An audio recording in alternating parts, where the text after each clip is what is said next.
Hey everyone, you ready for another build? So, one fence picket. I love this build. It's functional, it's easy to make, and you can make a good profit on this.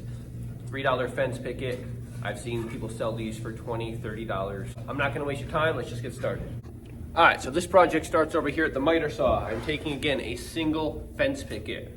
And what I'm gonna do here is I'm gonna just cut off the dog ears here, and then I'm gonna cut two 12-inch pieces. And if you know me, I'm all about making things easy and repeatable. Here's what I do. I just put a block right here at 12 inches.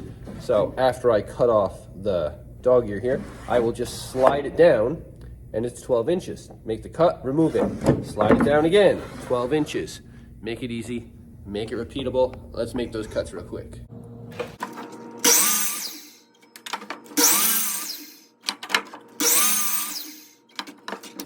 All right, two 12-inch pieces. All right, so now I'm taking those two pieces, and what I'm gonna do is I'm going to measure down 1.5 inches and make a mark. The same thing on the other side, down 1.5 inches, and make a mark. And I'm doing that on both pieces.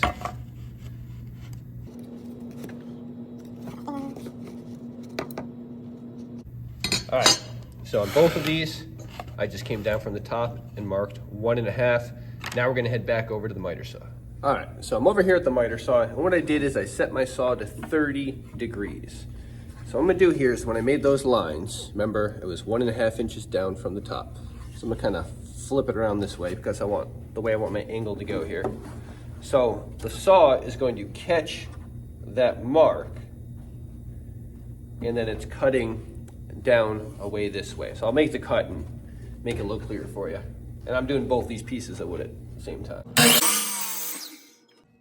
you see here, that was the 1.5 that I measured, and then I went 30 degrees down from there. And I'm gonna do the same thing on the other side. So I can flip it 30 the other way. I'm gonna do the same thing. Just always make sure you have plenty of room with your hands. No project is worth losing.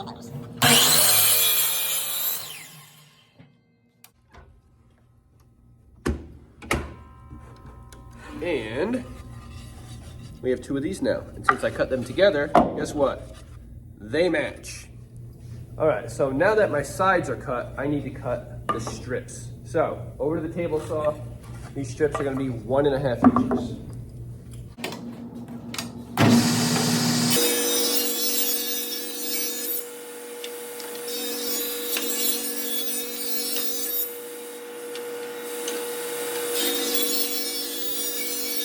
All right, so on the miter saw, again, I measured down 1.5. I made my 30-degree cuts.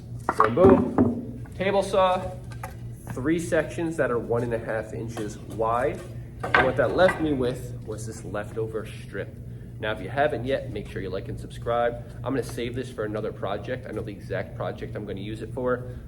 So I hate throwing things out. So this is gonna get stashed away for another upcoming build. On that note, let's head back to the miter saw. All right, so I'm back over here at the miter saw, and I have these 1.5 inch strips that I just cut, and I'm gonna cut these down to 14 inches. So again, what I like to do is I keep the blade down, I measure out my distance from the blade. So in this case, 14 inches. I will grab a piece of scrap. Yeah, this will work.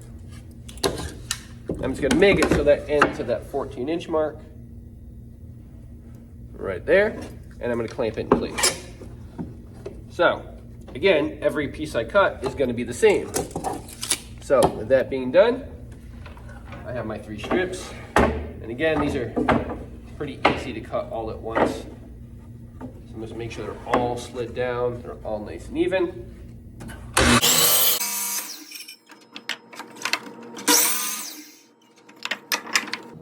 Okay, perfect example for a little lesson here. Now, some of you are gonna be like, obviously, remember I teach high school, so every moment is teachable here.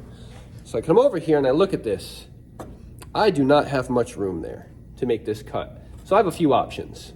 Option number 1, measure 14 inches going this way, put the line, so I'd be cutting, you know, kind of like there.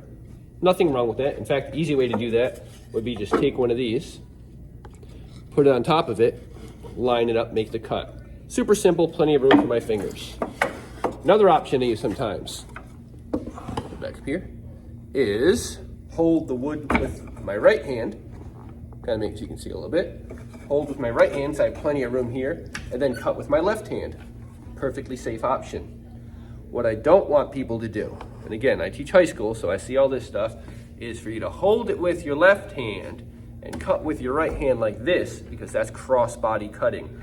And we don't do that, all right? So what I'm gonna do here, just to make things easy, I'm gonna take this one that's already cut, line it up on the end.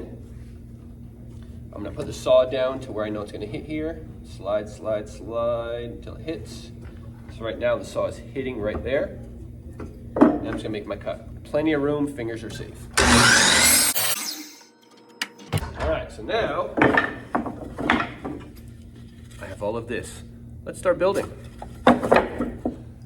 All right, so I've got some options right now. I could, one, start assembling this, put this thing together, then get my drill the holes, you know, put my rope in, if you even want to do rope. If you don't want to do rope, bear with me for like 2 minutes here, all right? And I could just make the basket without the handles. Problem is, when you do that, sometimes you get some blowout in here, all right, when you drill through.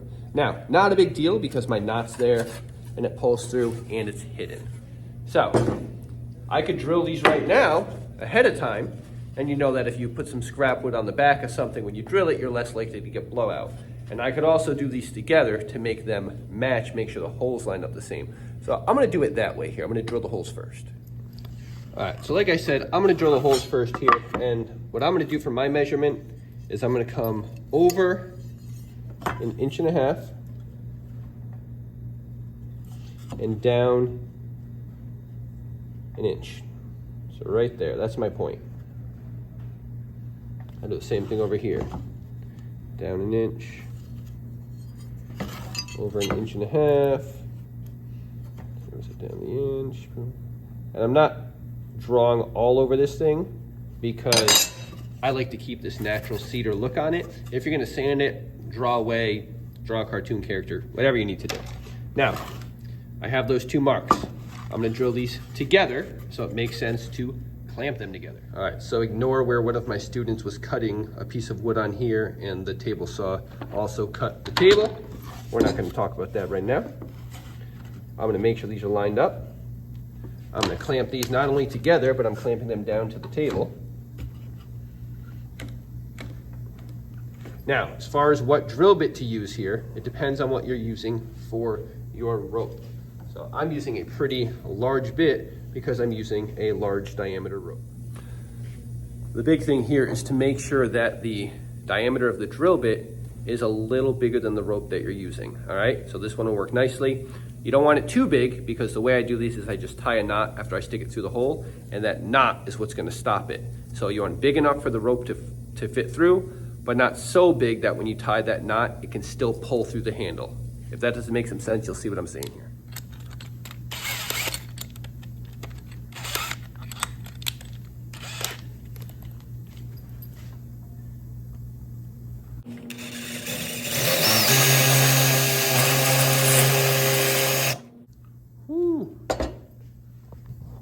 I just stopped myself, you know why? I have those 2 pieces, and I was thinking about the blowout on the first piece. I forgot to put something under the second piece to make sure that the drill bit comes out nice and clean. Let's fix that real quick.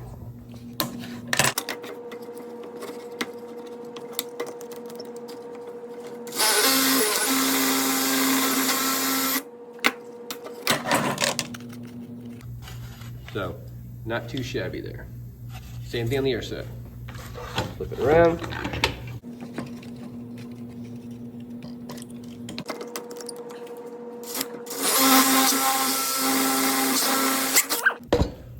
We went all the way through it all there.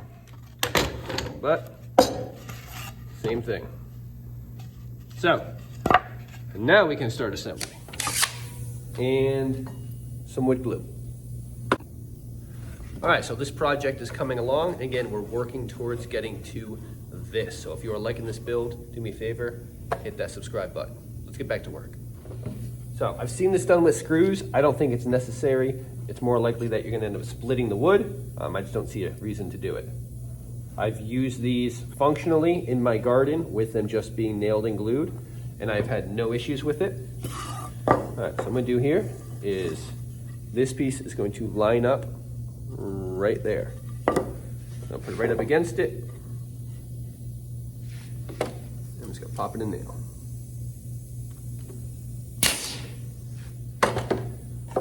Do the same thing down here. Line that up.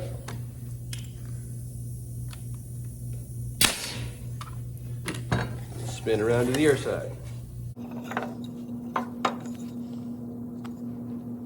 Now the glue is important. The nails are basically holding it in place while the glue dries. If you just nail it, it will not have good structural integrity.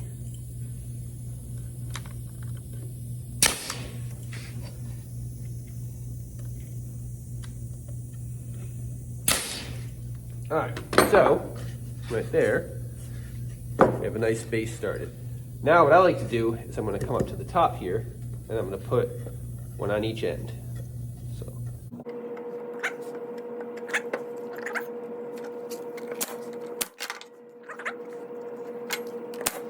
Kind of wipe off any glue that oozes out as I go.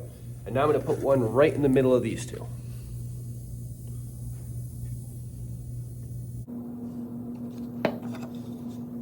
And if you want to, measure it, go ahead. I think I'm pretty good at eyeballing this. I gotta watch out here because I have a knot, so I don't really want to put that nail right through the knot. So I'm gonna go a little off to one side. All right, so there's the bottom, all set. That's done. So all I have left is the two here. And again, I kind of eye this. So what I'll do is I'll put something kind of under here so you can kind of see it a little bit. And I'm just gonna space these in here.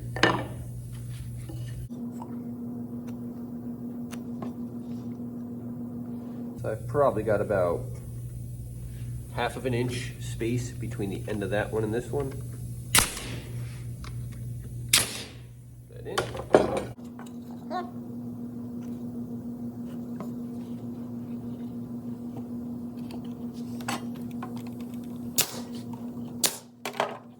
Okay, so there's that side. Now we just gotta do this side.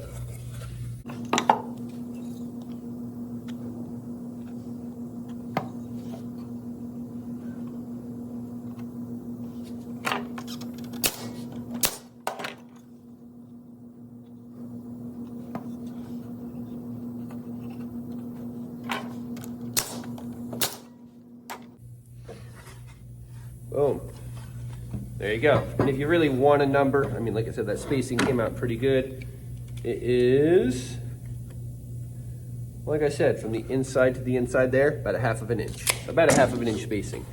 All we have left to do now is the rope.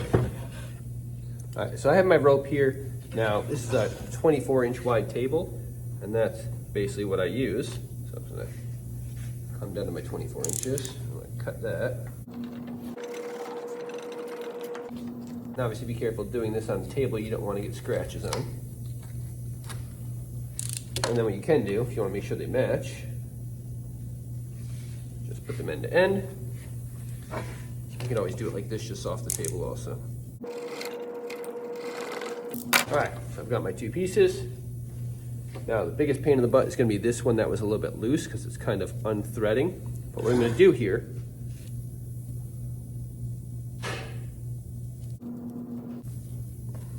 kind of wind it and try to stick it through the hole here. And as I'm putting it through, I'm actually going to kind of turn it the way that it threads, so that'll make it easier to get it through. So once it's through, all I'm going to do is take that end, I'm just going to tie it into itself here, a little knot.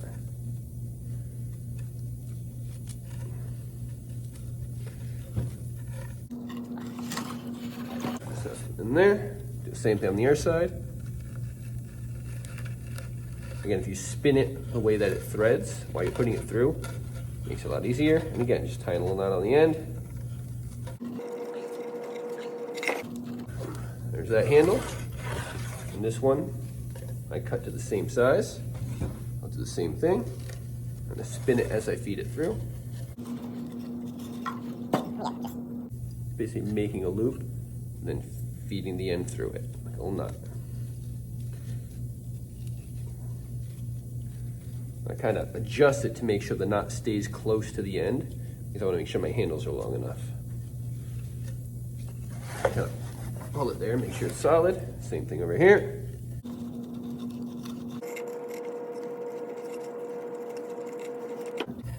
There we go.